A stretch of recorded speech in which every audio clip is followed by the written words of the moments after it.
We're in Sharm el-Sheikh in Egypt, which is host to the COP27, the UN Climate Summit. Tens of thousands of delegates and world leaders have descended here to gather for yet another meeting about the climate crisis. These leaders, these decision makers come here to make decisions on behalf of us, the people. And we need our voices to be heard. In fact, we've been encouraged by many leaders to step up the pressure. That's our role. And so when we're not able to fulfill that role in the way we usually do, it becomes a problem. In the past 8 years, Egypt has really been going through a full-scale human rights crisis. If you take any measure of human rights, whether it's the number of political prisoners, the number of journalists in jail, the number of human rights defenders facing criminal charges, asset freezes and travel bans, you will find that Egypt is among the worst abusers. There's no such thing as a protest that's allowed to be held in Egypt. If you hold any kind of demonstration, you're very quickly arrested, thrown into pretrial detention. Being in this environment has been immensely challenging. We know that there's high levels of security in the venue itself. They're visible, they monitor, they come into our meeting rooms, they're ever present. Of course, Egyptian security is everywhere you look, and they're not looking very subtle. They're all wearing the same suits and the same sunglasses. We're being watched, we're being photographed and followed. What we've really been relying on is the safety of what is called the Blue Zone, the UN space. When I say people, you say power, people! We are midway through the two-week summit, and there's been a vicious smear campaign against Egyptian human rights activists for having descended on this climate conference and turning it into a human rights event.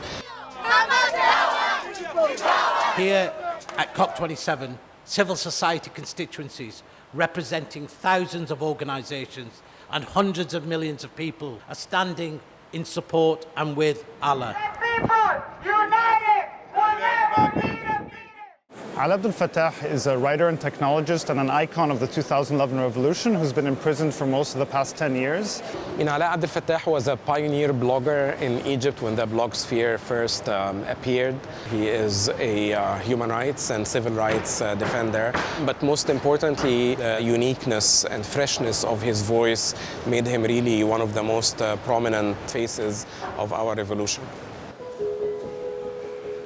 To be a political prisoner in Egypt today means you are in good company. There is an estimated 65,000 prisoners in Egypt, political prisoners. He's been on hunger strike for the past 7 months, and on the first day of this climate conference, he announced that he was going to go on a water strike as well, and it became a lightning rod at this summit. My family and I have been so moved to see the huge support that Ali has had from climate organizations from across the world. He's in prison because he's someone who makes people believe the world can be a better place. At this conference, the most vulnerable are supposed to negotiate with the most powerful. So I want to say that whatever chance my brother has at surviving will come from people who are vulnerable. We know that they're happy for him to die. The only thing they care about is that it doesn't happen while the world is watching. But the world is watching. Something very, very important is happening in that the climate justice movement is being absolutely linked to the human rights movement in a way that cannot be separated. We cannot have climate justice without human rights. We're not going to have climate justice without a healthy democracy. You need the media, you need a free press, you need freedom of expression. I've attended most COPs since Copenhagen, and the usual practice and approach is that, civil society, together with the local groups and activists, would mobilize around the COP. The UN climate conferences are convergence points of dissent. If you were in Paris, if you were in Glasgow, if you're in all these cities, you would have seen tens of thousands of activists outside of the conference center on the streets of the city making their voices heard. And that is not available here. We are here in Sharm el-Sheikh in a resort that is literally surrounded by a wall. It's a very, very controlled space. This is why someone like Greta Thunberg decided not to come. If we had the space, the opportunity to exercise that pressure, we know we can make a difference. It's been proven. The Paris COP was a really important COP for a number of reasons, but a very central piece of that Paris Agreement was to push for a 1.5 degrees temperature limitation. In those days, 2 degrees was the goal that was generally agreed to. There was consensus around it, but the science was very clear that 2 degrees, it's not going to be a safe limitation, and it was because of the pressure that we exercised inside of the venue, the pressure that we exercised ahead of and at the COP outside of the venue, that it really did, result in 1.5, even if it was aspirational goal, being put into the Paris Agreement. The big priority for us at this COP is the issue of financing for loss and damage. That issue became an issue, an agenda item in Glasgow because of our pressure as a civil society, absolutely our pressure. And we know we can do it. If we had the space, the opportunity to exercise that pressure, we know we can make a difference. It's been proven. But here, we're not able to do that as effectively or as visibly and noisily as we would like to. The slogan, no climate justice without human rights, for us is not really a slogan, it's a lived reality. Freedom of association, freedom of speech, freedom to dissent, all of those rights would be critical to have real meaningful and effective participation by civil society and peoples. Everything that's happening in Sharm el-Sheikh this year is a very important rehearsal as well as precedent, really, for the next COP28 in Dubai.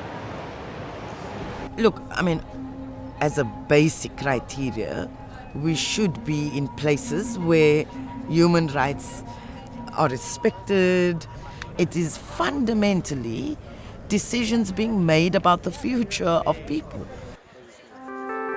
Going forward, these two issues cannot be separated anymore, that you can't have climate justice without political rights, that the people who are most affected by the climate crisis are those most vulnerable in our communities around the world.